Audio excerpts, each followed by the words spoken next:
¿Y si el enemigo te hizo creer que estabas adorando a Dios cuando en realidad te alejaba de Él? Has hecho todo lo que te enseñaron: orar, congregarte, hacer el bien, evitar el mal. Pero ¿alguna vez te has detenido a preguntarte si todo eso realmente agrada a Dios o si simplemente estás repitiendo lo que viste en otros? Muchos piensan que por estar dentro de una iglesia, ya están dentro del reino. Pero no todos los que dicen Señor, Señor serán reconocidos. Y esa es una verdad que pocos se atreven a enfrentar porque duele, porque incomoda, porque exige rendición total. Este video no es para quien quiere sentirse bien. Es para quien está cansado de vivir una fe superficial y quiere de verdad conocer al Dios vivo, aunque eso signifique derribar lo que siempre creyó. Si sigues aquí, no es casualidad, es porque el Padre te está llamando y tú lo sabes. Quédate hasta el final porque revelaré algo impactante. Y si aún no te has suscrito, haz clic en el botón para no perderte ningún contenido como este. Hay pecados que son fáciles de identificar: mentir, robar, traicionar, adulterar son acciones que claramente violan los mandamientos de Dios. Todos sabemos reconocer esas faltas. Pero hay un pecado mucho más sutil, más escondido, más engañoso y quizás más peligroso: el orgullo espiritual. Es ese momento en que miras hacia atrás y piensas: he vivido correctamente. No he fumado, no he bebido, nunca me involucré en vicios. Fui cada domingo a la iglesia. Crié a mis hijos en la fe, he hecho el bien, estoy del lado correcto. Y sin darte cuenta estás cayendo justo en lo que Jesús más denunció: la justicia propia. Jesús no tuvo las palabras más duras para los pecadores visibles, sino para los que creían que no necesitaban arrepentimiento. A los fariseos religiosos estrictos que cumplían la ley al pie de la letra les dijo: este pueblo de labios me honra, mas su corazón está lejos de mí. Mateo 15:8. ¿Puedes imaginar lo doloroso que es eso? Vivir convencido de estar cerca de Dios y que en realidad tu corazón esté lejos de Él. ¿De qué sirve no hacer el mal, si no estás haciendo lo que Él mandó? El Evangelio no se trata solo de evitar el pecado, sino de amar como Cristo, de servir como Él, de vivir para Él, y no para alimentar una imagen piadosa ante los demás. Recuerda la parábola del fariseo y el publicano. Uno oraba con orgullo, agradeciendo no ser como los demás pecadores, mientras que el otro, humillado, ni siquiera levantaba el rostro al cielo y solo decía: Dios, ten piedad de mí, pecador. ¿Quién salió justificado? El que reconoció su necesidad, no el que presumía su rectitud. El orgullo espiritual ciega, te hace pensar que ya no necesitas arrepentirte, que estás bien con Dios por todo lo que haces externamente. Pero Dios no mira las apariencias, mira el corazón. ¿Será que hemos estado tan enfocados en lo superficial, que hemos olvidado lo esencial? ¿No estaremos construyendo sobre una religión aprendida y no sobre una relación viva con Jesús? Porque Él no vino a buscar a los que se creen justos. Él vino a buscar a los enfermos, a los perdidos, a los humildes de corazón. Bienaventurados los pobres en espíritu, porque de ellos es el reino de los cielos. Mateo 5:3. Examina tu corazón con honestidad. Pregúntate: ¿lo que hago es por amor a Dios o por mantener una reputación? ¿Estoy escuchando la voz de Cristo o solo repitiendo lo que me enseñaron los hombres? Si descubres el orgullo, no te condenes. Jesús no te rechaza. Él te llama. Te dice: venid a mí todos los que están trabajados y cargados, y yo os haré descansar. Mateo 11:28. Humíllate ante Él. Reconoce que lo necesitas más de lo que pensabas. Vuelve al primer amor. Y entonces sí, comienza a vivir una fe que transforma desde adentro hacia afuera. La fe es un tesoro precioso, un ancla para el alma en un mundo lleno de tormentas. Sin embargo, para millones de creyentes, esta fe no es un descubrimiento personal, sino una herencia recibida, una tradición asumida sin cuestionamiento. Viven una fe prestada, construida sobre las palabras de otros pastores, autores, teólogos o incluso familiares sin haberla examinado a la luz de la verdad divina.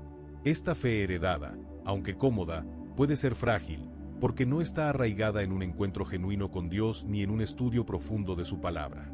Como resultado, muchos caminan, sin siquiera sospecharlo, por senderos que se desvían de la verdad, atrapados en una apostasía silenciosa que amenaza su comunión con el Creador. Imagina a alguien que hereda una casa antigua, nunca revisa los cimientos, nunca inspecciona las paredes. Confía en que, porque otros han vivido allí, todo está en orden. Pero un día, una tormenta revela grietas profundas, y la casa comienza a tambalearse. Así es la fe no examinada. Puede parecer sólida en la superficie, pero cuando las pruebas llegan a las dudas, a las tentaciones, o preguntas profundas se desmorona porque no está fundamentada en un conocimiento personal de Dios.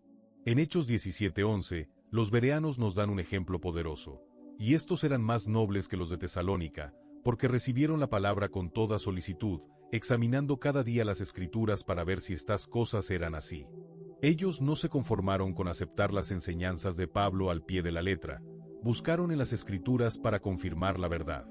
Este hábito de escudriñar la palabra es una invitación para todos nosotros. No te limites a creer lo que te han dicho, sumérgete en la Biblia y descubre a Dios por ti mismo. La fe heredada a menudo surge de la comodidad o la costumbre. Muchos crecen en hogares cristianos, asisten a la iglesia desde niños, y adoptan las creencias de sus padres o su comunidad sin cuestionarlas. Otros se apoyan en la autoridad de un líder espiritual, asumiendo que su conocimiento es suficiente. Pero la Biblia nos advierte contra esta pasividad. En 2 de Timoteo 2:15, Pablo exhorta: procura con diligencia presentarte a Dios aprobado, como obrero que no tiene de qué avergonzarse, que usa bien la palabra de verdad. Este versículo no solo es para pastores, sino para todo creyente. Usar bien la palabra implica estudiarla, meditar en ella, y contrastar toda enseñanza con lo que Dios ha revelado.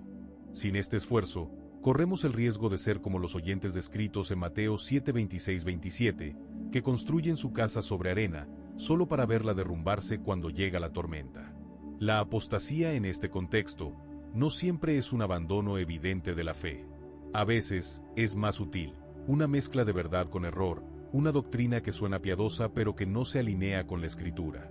Por ejemplo, en Gálatas 1:6-7, Pablo se asombra de cómo los creyentes se estaban apartando del evangelio verdadero hacia otro evangelio que no era más que una distorsión. Hoy, esto puede manifestarse en enseñanzas que priorizan la comodidad sobre la santidad o que diluyen la verdad para adaptarse a la cultura. ¿Cómo podemos protegernos? La respuesta está en volver a la palabra. Jesús mismo, en Juan 17:17, oró: santifícalos en tu verdad, tu palabra es verdad. Si queremos una fe que resista, debemos anclarla en la Biblia, no en las opiniones de otros. Piensa en la historia de Josías, el rey de Judá. Cuando se descubrió el libro de la ley en el templo, Josías no asumió que todo estaba bien porque sus antepasados habían seguido ciertas tradiciones.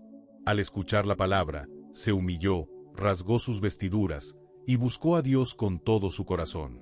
Su respuesta nos desafía. Cuando descubrimos la verdad de Dios, ¿estamos dispuestos a dejar atrás lo que no se alinea con ella?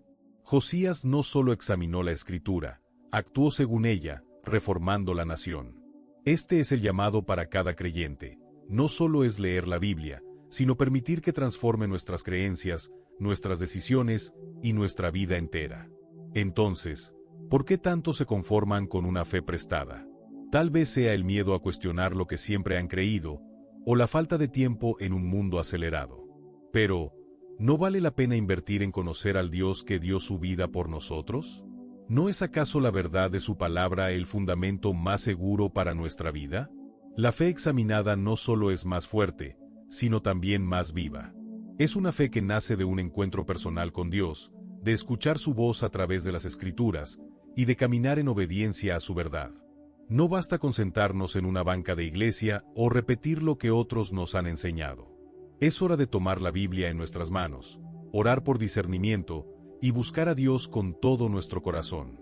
Imagina por un momento el último gran día, el cielo abierto, las naciones reunidas y el eco de una voz poderosa que resuena sobre toda la creación. Esa voz no pronunciará aplausos, ni celebrará las obras que los hombres consideran buenas. Al contrario, escudriñará cada intención, cada silencio, cada acto de obediencia o de rebeldía. Y de repente, a muchos creyentes que han levantado las manos y pronunciado fervientes oraciones, les caerá como un rayo la sentencia más devastadora: apártate de mí, nunca te conocí. ¿Cómo puede ser posible? ¿Cómo es que tantos, aún los más devotos, corren el riesgo de escuchar estas palabras. El propio Mesías lo advirtió con brutal claridad: no todo el que me dice, Señor, Señor, entrará en el reino de los cielos. Mateo 7:21. Esa advertencia actúa como un cortocircuito en nuestra lógica. Asumimos que el conocimiento y la proclamación pública de fe bastan para garantizar nuestra entrada. Pero el Evangelio revela algo mucho más profundo. La fe genuina se mide en obediencia, en un amor que no se queda en palabras, sino que se expresa en acciones concretas. Pensemos en el trasfondo profético de esa declaración. Isaías habló de un pueblo que honraba con los labios, pero cuyo corazón estaba lejos de Dios. Jeremías lamentó la hipocresía de sacerdotes y profetas que predicaban justicia mientras acumulaban injusticia. Jeremías 5:31. Y llegamos a Jesús, quien rescata ese grito antiguo para convertirlo en un juicio presente y futuro. No se trata de ritos, de tradiciones heredadas ni de buenas intenciones. Se trata de un encuentro radical con la voluntad divina. Imagina ahora dos caminos paralelos, uno pavimentado por gestos piadosos, donaciones, alabanzas melódicas y declaraciones emotivas; otro, menos transitado, marcado por el sacrificio diario, la obediencia silenciosa, la corrección de actitudes y el arrepentimiento sincero. El juicio profético corta de raíz cualquier ilusión de homenaje vacío. ¿En cuál de los dos te encuentras tú? Quizá asistas puntual a cada servicio, goces de una reputación intachable y pronuncies con fervor oraciones que conmueven a tu comunidad. Sin embargo, en lo secreto, ¿has descuidado la voz que te llama a amar al prójimo como a ti mismo? ¿Has reducido la obediencia a un mero conjunto de normas, perdiendo la esencia de la relación viva con el Creador? Mantén la atención un instante, porque lo más duro del juicio profético no es la condena, es descubrir que, a pesar de todo el fervor, nuestra vida estaba construida sobre arena. Jesús mismo advirtió que los vientos llegarán y derribarán estructuras que no descansan sobre roca. Mateo 7:25-27. Por eso, mientras te convocas en tu interior a revisar cada motivación, surge la pregunta que puede salvar tu mañana eterno. ¿Estoy dispuesto a cambiar mi obediencia a la imagen viva de Dios, incluso cuando eso me cueste comodidad social, seguridad emocional o prestigio religioso? No dejes pasar esta ocasión para examinar tu camino. El juicio profético, más que un acto futuro, es una llamada urgente en este mismo instante. Confiesa tu necesidad de alinearte con la voluntad que impulsa la creación, rinde tu ego al testimonio de un amor que transforma y deja que tus actos pequeños y grandes sean el reflejo de ese reino que no es de este mundo. Solo entonces podrás recibir no un reproche, sino un abrazo. Entra a compartir la alegría de tu Señor. La enfermedad espiritual avanza silenciosa, invisible a simple vista, pero con un poder devastador. Las falsas doctrinas se infiltran en la fe como un cáncer que va carcomiendo la certeza del creyente. Empezamos confiando en maestros carismáticos, en lecciones populares y en tradiciones consolidadas, sin recordar que la palabra exige un corte quirúrgico, una división precisa, para rescatar su pureza original. Con el tiempo, lo que debía ser un diálogo vital con la Escritura se convierte en un eco repetido de modas religiosas, frases hechas, rituales vacíos, credos heredados sin cuestionar. ¿Por qué cedimos terreno? Porque resulta más cómodo seguir al grupo, encajar en lo familiar y evitar el choque con la verdad incómoda. Sin embargo, esa comodidad tiene un precio altísimo. Renunciamos a discernir, a escudriñar cada palabra, y permitimos que la tradición de los hombres reemplace los mandamientos de Dios. Imagina un tejido divino cuyo hilo original es sustituido, hebra a hebra, por fibras extrañas. Parece igual, pero pierde resistencia. Así sucede con la fe que no examina, con la devoción que no profundiza. La tensión interna crece cuando, en la intimidad, te preguntas, ¿estoy siguiendo a Cristo o a un modelo prefabricado? Esa inquietud debería encenderse como una alarma urgente en el corazón. A lo largo de siglos, profetas fieles alertaron contra esta plaga. Jeremías denunció a sacerdotes que multiplicaban mandamientos humanos mientras dejaban de enseñar justicia. Jeremías 23:16. Isaías advirtió que el pueblo honraba con labios, pero su corazón estaba lejos. Y siglos después, el apóstol Pablo urgió a no conformarse a moldes humanos, sino a renovar la mente con la verdad revelada. Romanos 12:2. Hoy, muchos creyentes viven atrapados en una religión que no conocen del todo. Repetimos rituales sin entender su trasfondo, cantamos alabanzas sin contemplar su mensaje, conversamos sobre teología de memoria sin experimentar su poder transformador. ¿Quieres descubrir si tu fe es auténtica o si ha sido contagiada por la enfermedad espiritual? Detente un instante, examina cada enseñanza, compara cada práctica con la palabra y pregunta al Espíritu Santo por discernimiento. No te conformes con lo popular, anhela lo eterno. Solo así evitarás el colapso de un sistema de creencias que, por más vistoso, podría llevarte al vacío. Celebrar el nacimiento de Jesús el 25 de diciembre se ha convertido en una tradición casi universal, pero la Biblia no ordena ni una sola vez marcar esa fecha para honrar al Redentor. La Escritura no menciona el día ni el mes de su venida.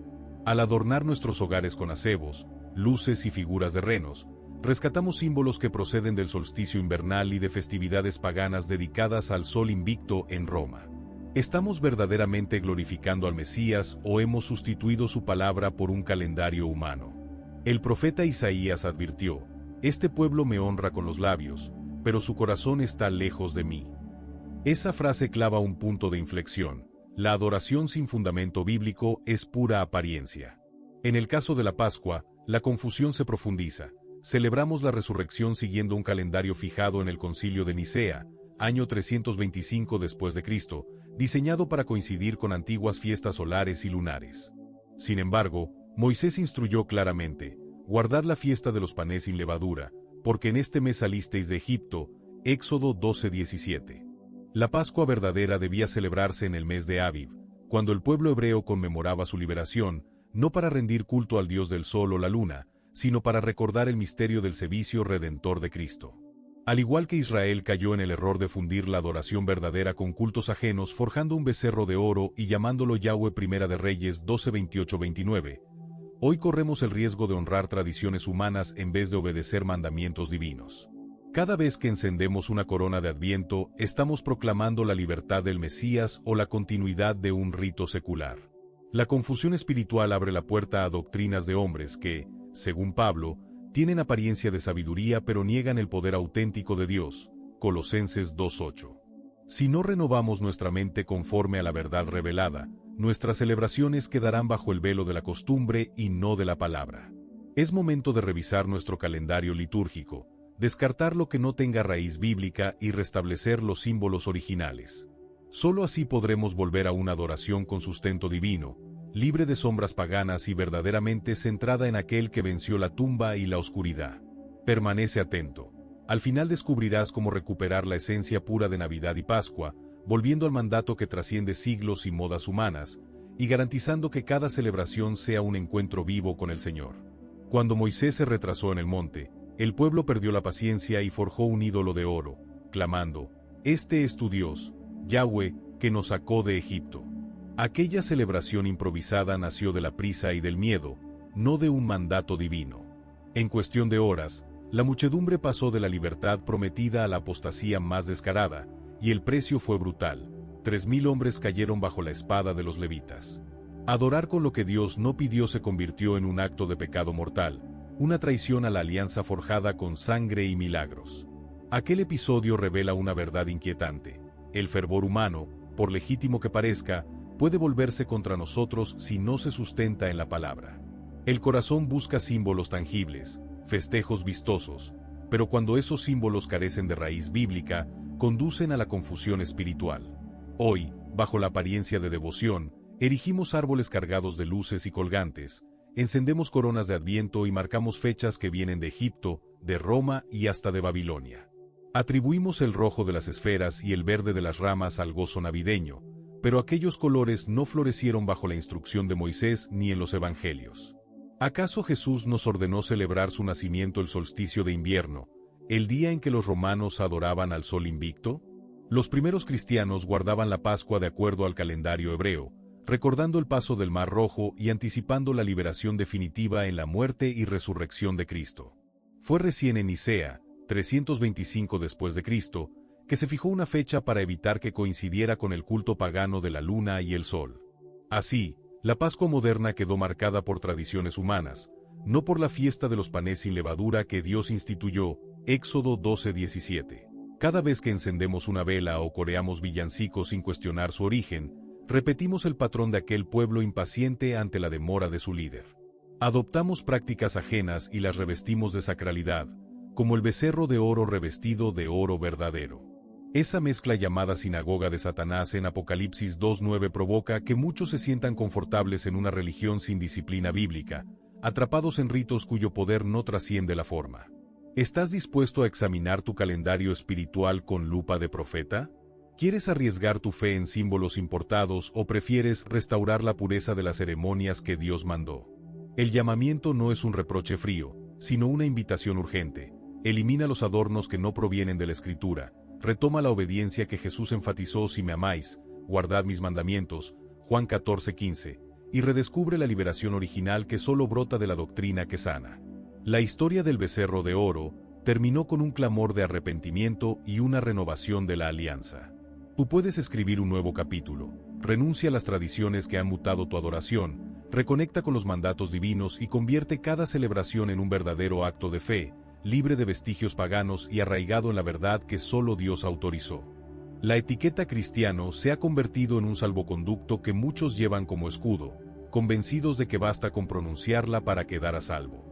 Sin embargo, tal seguridad es como confiar en un chaleco salvavidas agujereado. Aparenta protección, pero no resiste la prueba del juicio. Mateo 7:21-23 alerta con gravedad que no todo el que invoque al Señor entrará en el reino. Lo que cuenta es cumplir la voluntad del Padre, no solo pronunciar palabras. Con frecuencia, las prácticas que llenan nuestras iglesias provienen menos del espíritu y más de tradiciones humanas.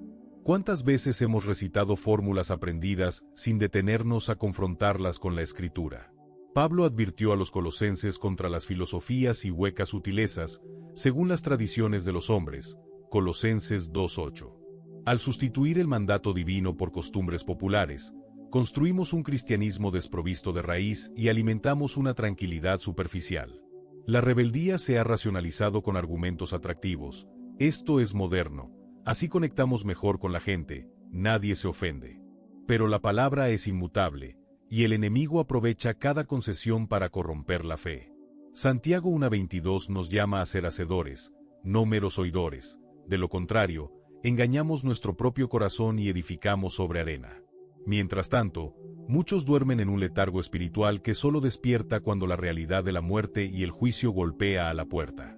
Hebreos 2:1 nos insta a prestar más atención para no extraviarnos por descuido. ¿Estamos dispuestos a revisar nuestras creencias bajo la lupa de la Biblia, o preferimos quedarnos con lo que nos resulta cómodo y popular? La verdadera paz no brota de una etiqueta o de una asistencia ritual, sino de una relación viva y obediente con Cristo. No basta sentirse en paz, es necesario confirmar esa sensación con frutos de arrepentimiento, amor al prójimo y obediencia seria a los mandamientos, Juan 14:15.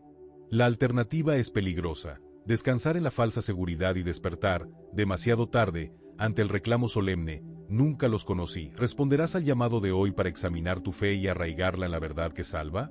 Hace falta un estremecimiento en el corazón de quien creía firme, una sacudida que revele el abismo entre lo que practicamos y lo que realmente dicta la palabra. Hoy, el susurro de la verdad exige pasar de la comodidad al acto radical de humillarse, reconocer que hemos seguido tradiciones ajenas, reinterpretaciones del hombre que, sin darnos cuenta, nos alejaron del mandato divino. ¿Cómo podemos afirmar que respetamos la fe si ignoramos el texto vivo que late en cada página de las Escrituras? Cada verso contiene un pulso que clama por obediencia, no por rutina, por búsqueda sincera, no por costumbre heredada. Al humillarnos, abrimos la puerta al examen profundo, que hemos aceptado sin cuestionar. Ese escrutinio duele, porque desarma la vanidad y revela enseñanzas que, aunque populares, carecen de fundamento bíblico. Pero este dolor es el umbral hacia la libertad, entender que la humildad no es señal de debilidad, sino el primer paso hacia la fortaleza espiritual. No te quedes en la superficie de lo cómodo. Deja que cada palabra escrituraria golpee tu conciencia. Permite que la tensión, esa incómoda certeza de estar equivocado, se transforme en motor de transformación. Mantén la mirada fija en la siguiente verdad: solo el que practica lo que el autor de la vida ordena, hereda el reino. No se trata de fórmulas mágicas ni de posturas vacías, se trata de alinearse con la voluntad que da vida y propósito. Suscríbete para no perderte ningún llamado urgente. Humíllate y vuelve a la palabra. Pero escucha, ser un apóstata hoy no significa que deba seguir siéndolo mañana. Si amas a Yahweh, vuelve a su palabra. Humíllate, examina todo, no te quedes con lo que te enseñaron. Quédate con lo que Él dijo, porque solo los que hacen su voluntad heredarán su reino. Y ese llamado hoy es para ti.